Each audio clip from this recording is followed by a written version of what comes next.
देखिए, एक तरफ सरकार लगातार अपने कामकाज तो गिना ही रही है। आज भी प्रधानमंत्री नरेंद्र मोदी ने एक तरफ अपने कामकाज का भी तो लंबा चौड़ा बखान किया। वो लगातार अपने रिपोर्ट कार्ड देते हैं, संकल्प पत्र के जरिए बताते हैं कि क्या कामकाज किया गया, क्या कामकाज करना है। तो अगर ये आरोप लगा दिया जाएगा कि नहीं, सरकार काम के मुद्दे पर बात ही नहीं करना चाहती है। प्रेम शुक्ला जी कह रहे हैं कि गलत आरोपों पर थोड़ी ना बयान देने जाएंगे प्रधानमंत्री। चित्रा जी, उसके पास दौलत थी, मेरे पास सरकार। जिसके पास जो था उसने दिया उछाल। यही तो देश पूछ रहा है कि 38 शेल कंपनियों से जो स्टॉक मैनिपुलेशन हुआ, उससे क्या सचमुच इतना बड़ा उछाल आया अडानी जी की कंपनियों में? नाम दिए गए उन 38 शेल कंपनियों के, और एक चीनी आदमी का भी नाम दिया जो भारत की एजेंसियों के रडार पर है। मगर क्या उसका संज्ञान भी नहीं लेना चाहती सरकार? ये कहते हैं कि मॉनिटरिंग एजेंसी है। अभी नड्डा जी को आपने सुनाया। मैं पूछना चाहता हूं, सेबी जो है उसका surveillance division daily monitoring report बनाता है। क्या उसने इस स्टॉक मैनिपुलेशन को एक दिन भी रिपोर्ट किया? रोज की वो रिपोर्ट बनाते हैं। 6 एयरपोर्ट के प्रमाण मौजूद हैं मीडिया हाउसेस के पास, सबके पास, हमारे पास मिनट्स हैं कि जो 6 एयरपोर्ट है उसमें मिनिस्ट्री ऑफ इकोनॉमिक अफेयर्स ने, नीति आयोग ने इनकार किया था कि एक ही बिडर को मत दीजिएगा, 2 से ज्यादा नहीं दीजिए, हाई इंटेंसिव कैपिटल इन्वेस्टमेंट है इसलिए नहीं दीजिए। पहले के उदाहरण भी दिए। इन लोगों ने aeronautical economic regulatory authority of India का एक्ट 2008 वायलेट करके उसको दिया। 7 साल के अनुभव का क्लॉज उसमें से निकाल दिया। सारे एयरपोर्ट्स का ट्रैफिक वॉल्यूम और डेंसिटी अलग अलग थी, उनके अलग क्राइटेरिया नहीं रखे सिर्फ उसको लाभ पहुंचाने के लिए। रेडियस स्टेट एनसीएलटी ने 96% हेयर कट देके फायदा दिया। ये जांच कौन करेगा आखिर? वो एजेंसियां कहां है प्रधानमंत्री जी? हम देश जानना चाहता है। अगर आज लोगों के, निवेशकों के लाखों करोड़ रुपए डूब रहे हैं और धन्ना सेठ एक के बाद एक, और आज का क्रम नहीं है, नीरव मोदी हो, मेहुल चोकसी हो, विजय माल्या हो, संदेशरा बंधु हो, ऋषि अग्रवाल हो, हम शिकायत करते रहे लेकिन वो सत्ता की सरपरस्ती में विदेश भाग गए। तो आप अभिभावक हैं देश के, आप ही से हम कहेंगे। और जेपीसी की जांच जायज जांच है, आपको इनिशिएट करनी चाहिए। 200 मिनट के भाषण की सफाई ठीक है। प्रेम शुक्ला जी इसका जवाब देंगे, लेकिन रिजु दत्ता जी के पास जल्दी से मैं चली जाती हूँ। ठीक है, बोलिए। ठीक है, देखिए, फर्जी आरोपों का उत्तर देने का अवसर देना चाहिए। जैसे इन्होंने बताया विजय मल्ल्या को लोन डॉक्टर मनमोहन सिंह ने फोन करके दिया था, ये सत्य है कि नहीं है?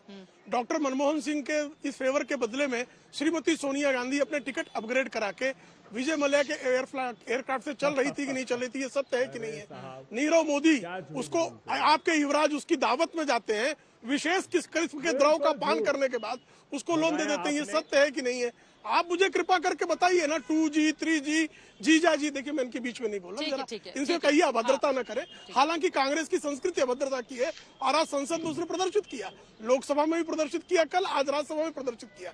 कृपा करके मुझे बताइए ना मित्रवर कि भारत की रेगुलेटरी एजेंसी पे आपको भरोसा है कि नहीं है? 420 के केस का एक अभियुक्त जो बेल पर है और जो सुप्रीम कोर्ट सर्टिफाइड झूठा है, उसकी झूठी बात तो मान लो कि उन्होंने कहा कि अडानी के पास किसी प्रकार का एक्सपीरियंस एयरपोर्ट रन करने का नहीं था। बताइए जीवीके के पास कौन सा एक्सपीरियंस था? और जीवीके के नाम पे आपने झूठ क्यों बोला? आपने ये झूठा काम किससे सुपारी ली मुझे बताइए ना। हिडनबर्ग से सुपारी ली है क्या आपने? ये सुपारी क्यों ली है? अडानी को आप क्यों टारगेट कर रहे हैं? अंबानी को क्यों टारगेट कर रहे हैं? देश के उद्योगपतियों को क्यों टारगेट करते हैं? चीन से जो चंदा राजीव गांधी फाउंडेशन ने लिया है वो इसीलिए लिया है, ये सत्य है कि नहीं है? लेकिन दूध का दूध और पानी का पानी करने के लिए प्रेम शुक्ला जी, चंदाखोर जो है, इस तरह की चंदाखोरी करके अगर देश के औद्योगिक माहौल को बिगाड़ने का प्रयास करेंगे तो निश्चित तौर पर इस देश के सदन का दुरुपयोग करने का अधिकार सुपारी। लेकिन अभी हाल ही में शेयर बाजार में जो बहुत बड़ा उतार चढ़ाव हम सबने देखा है, उसके लिए रेगुलेटर है। उतार चढ़ाव शेयर बाजार में पहली बार आया है क्या? मुझे कृपा करके बताइए। अमेजन के हिंडनबर्ग की रिपोर्ट आने के बाद ही एक अस्थिरता का दौर देखने को मिलने लगा। भी बात आई ना कि ये सुपारीबाजी सुनियोजित भी सबके सामने आया। और राहुल गांधी जांच क्यों करा लेती है सरकार? अरे अपराध के बिना जांच करा ले। राहुल गांधी पर बलात्कार का आरोप लगा, क्यों नहीं जांच करा लिया इन्होंने? क्यों नहीं करा बताइए मुझे? क्यों नहीं एसआईटी बैठा दी थी? सरकार उसके बाद आपने उल्टा जो है इन्होंने कंप्लेंट किया, उनके खिलाफ कार्रवाई। अभय दुबे जी बोले, उसके बाद रिजु दत्ता जी मैं फौरन आपके पास आऊंगी। अभय दुबे जी। चित्रा जी, ये सीबीआई ने जो नोटिस दिया था ना विजय माल्या को, लुकआउट नोटिस, उसको रिवोक किया। उसके बाद 36 सूटकेस लेकर भागा है वो। हम कह रहे हैं कि ये बताओ, प्रामाणिकता से CBI को जांच लोन करा जो है लीजिए। डॉक्टर मनमोहन सिंह ने 38 क्यों शेल दिलवाया था? कंपनियां बीच में कितनी बोल रहे हैं, रुपया निराशा लिया? प्रदर्शित कर रहे हैं कितनी आप रिश्वत अपनी। ली? 38 शेल कितनी कंपनी रिश्वत ली? विनोद ठीक है, अडानी ठीक है, और उसके ठीक है, एसोसिएट्स ठीक की है, है, ठीक ये है, आरोप ठीक है, लगा। अभय जी को बोलें। स्टॉक मैनिपुलेशन से करोड़ों करोड़ जो इन्वेस्टर्स हिंदुस्तान के हैं उनके साथ धोखा हुआ, ये आरोप है। तो इसकी जांच कराने में क्या हर्ज है? क्यों पाप को छुपाना चाहते हैं? 200 मिनट के भाषण देकर पाप पर पर्दा क्यों डालना चाहते हैं? एक क्षण लगता है, 1 मिनट लगता है। जेपीसी की जांच नहीं चाहते? सुप्रीम कोर्ट के चीफ जस्टिस की मॉनिटरिंग में जांच करा लीजिए, दूध का दूध पानी का पानी हो जाएगा। इतने लाभ अनैतिक तरीके से व्यापार करे उद्योगपति, उससे हमको कोई परहेज नहीं है, लेकिन अनैतिक तरीके से अगर सत्ता की सरपरस्ती में लाभ पहुंचाकर एक उद्योगपति को और देश के करोड़ों लोगों को नुकसान पहुंचाएंगे, रिजू तो ये दत्ता जी। मुखरता से राहुल गांधी जी हर बार आवाज ठीक है, उठाएंगे। ठीक है।